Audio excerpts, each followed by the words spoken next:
Assalamualaikum warahmatullahi wabarakatuh. Perkenalkan, saya Sandy Hermon Pradana dengan NIM 230203685 dari mahasiswa Pembangunan Sosial FISIP Unmul. Kali ini saya akan mempresentasikan tentang konflik agraria masyarakat adat Molo di Timur Nusa Tenggara Timur, perjuangan menjaga tanah sebagai tubuh ibu. Masyarakat adat Molo adalah salah satu komunitas adat yang mendiami wilayah Pegunungan Timur Tengah Selatan. Mereka memiliki hubungan yang sangat kuat dan mendalam dengan alam tempat mereka hidup. Hubungan itu bukan sekedar keterikatan ruang hidup, melainkan menjadi dasar identitas budaya, spiritual, dan nilai-nilai kehidupan mereka. Orang Molo memiliki pandangan filosofis bahwa seluruh unsur alam adalah bagian dari tubuh manusia dan tubuh ibu. Dalam kepercayaan adat Molo, gunung merupakan tulang, air adalah darah, hutan adalah rambut, tanah adalah kulit, dan batu adalah sebagian dari tubuh ibu yang tidak boleh dirusak. Setiap kerusakan pada alam sama artinya dengan melukai tubuh leluhur dan keberlangsungan generasi mereka.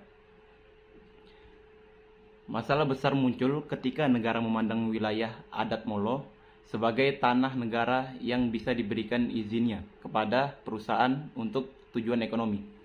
Sejak tahun 1980-an, pemerintah memberikan izin kepada perusahaan tambang untuk melakukan penambangan batu marmer di wilayah adat Molo. Bagi perusahaan, batu marmer adalah sumber keuntungan besar karena memiliki nilai jual tinggi. Namun, bagi masyarakat Molo, batu adalah bagian dari identitas mereka. Batu bukan benda mati yang dapat dipotong dan diekspor begitu saja. Batu adalah roh kehidupan, simbol kekuatan, dan bagian dari sejarah leluhur mereka yang diwariskan secara turun-temurun.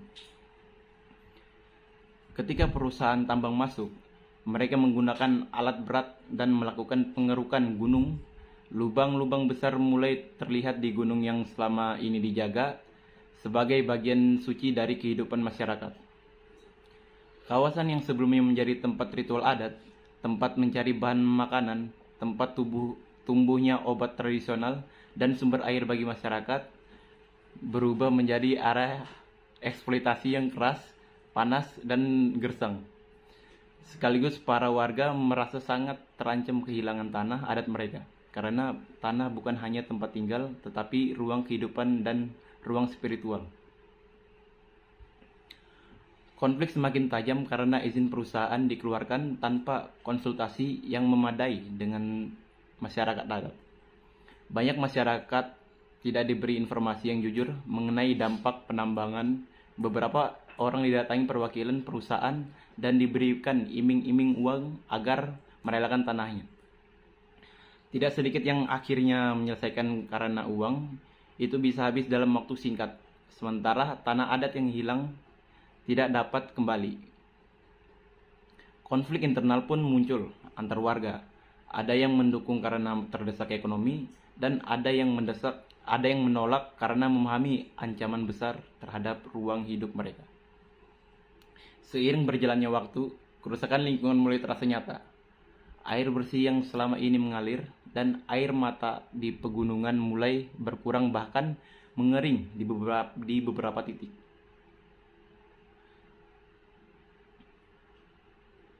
Sumber kayu untuk bahan tenun tradisional menjadi sulit ditemukan. Habitat hewan yang biasa diburu untuk kebutuhan pangan hilang karena aktivitas tambang. Bahkan hasil pertanian masyarakat menurun karena tanah menjadi rusak. Masyarakat Molo semakin merasakan bahwa penambangan bukan membawa kesejahteraan, tetapi menghadirkan krisis ekologis dan sosial. Dalam situasi krisis ini, muncul seseorang tokoh perempuan adat bernama Aleta Baun, atau dikenal sebagai Mama Aleta. Ia menyadari bahwa perjuangan mempertahankan tanah adat tidak boleh berhenti. Karena jika tanah rusak, maka generasi Molo berikutnya tidak akan memiliki masa depan. Mama Aleta kemudian mengorganisir masyarakat adat, terutama para perempuan Molo, untuk melakukan aksi perlawanan yang berbeda. Dari demonstrasi biasa, mereka tidak datang dengan kekerasan atau bentrokan. Para perempuan Molo mendatangi lokasi tambang dan duduk menenun di depan alat berat sambil menyanyikan lagu-lagu adat. Aktivitas menenun merupakan simbol penting dalam budaya Molo.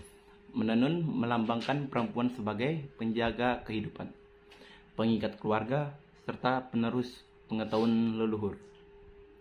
Mereka menenun seraya memperlihatkan bahwa mereka tidak akan meninggalkan tanah yang menjadi bagian dari tubuh ibu mereka. Aksi ini kemudian dikenal sebagai revolusi tenun yang menjadi simbol perlawanan masyarakat adat tanpa kekerasan. Aksi tersebut berlangsung tidak hanya sehari atau seminggu, tetapi dilakukan berbulan-bulan bahkan tak bertahun-tahun secara konsisten. Para perempuan tetap berada di lokasi tambang, menghadang seluruh aktivitas perusahaan. Mereka menunjukkan keberanian luar biasa meski sering diintimidasi, diteror, bahkan Mama Aleta pernah dikejar dan diancam oleh orang yang ingin menghentikan gerakan ini.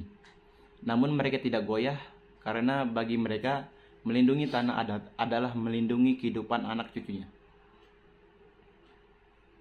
Perjuangan ini akhirnya membuahkan hasil pada tahun 2004. Perusahaan tambang menghentikan operasinya dan pergi dari wilayah Molo. Ini merupakan kemenangan besar masyarakat adat dalam mempertahankan haknya. Namun, perjuangannya tidak berhenti di situ. Ancaman penambangan dapat muncul kembali jika izin baru dikeluarkan oleh pemerintah. Sampai hari ini masyarakat Molo terus menjaga wilayah adat mereka. Mereka menjaga wilayah adat mereka dengan ketat melalui berbagai cara, termasuk pendidikan lingkungan, pemetaan wilayah adat, penguatan ekonomi melalui tenun tradisional, dan memperkuat lembaga adat agar semakin dihormati. Dampak yang kita lihat dari konflik ini bukan hanya pada aspek lingkungan atau ekonomi, tetapi juga identitas dan martabat budaya. Masyarakat Molo ingin diakui bahwa mereka bukan penghambat pembangunan, tetapi justru pihak yang paling memahami bagaimana menjaga kelestarian alam yang menjadi sumber kehidupan dan jangka panjang. Mereka ingin pembangunan yang menghormati adat, budaya, dan keberlangsungan lingkungan. Perjuangan Mama Aleta juga menginspirasi dunia internasional. Pada tahun 2013, ia dianugerahkan Goldman Environmental Prize yang sering disebut sebagai hadiah Nobel untuk lingkungan. Penghargaan itu menunjukkan bahwa perjuangan masyarakat adat Molo bukan perjuangan kecil. Perjuangan mereka adalah gerakan global untuk menyelamatkan bumi dan menegakkan keadilan ekologis. Kasus konflik agraria ini memberikan pelajaran penting bahwa kebijakan pembangunan tidak boleh hanya mengejar kepentingan ekonomi dan industri. Pemerintah harus mengakui dan melindungi hak masyarakat adat atas tanah leluhur mereka. Setiap kebijakan yang menyangkut tanah adat harus berdasarkan persetujuan masyarakat dengan informasi yang jelas dari sejak awal. Penerapan prinsip persetujuan bebas didahulukan dan diinformasikan atau FPIC harus menjadi standar dalam setiap proses penerbitan izin. Selain itu, pemetaan partisipatif wilayah adat perlu dipercepat agar status hukum tanah adat benar-benar jelas.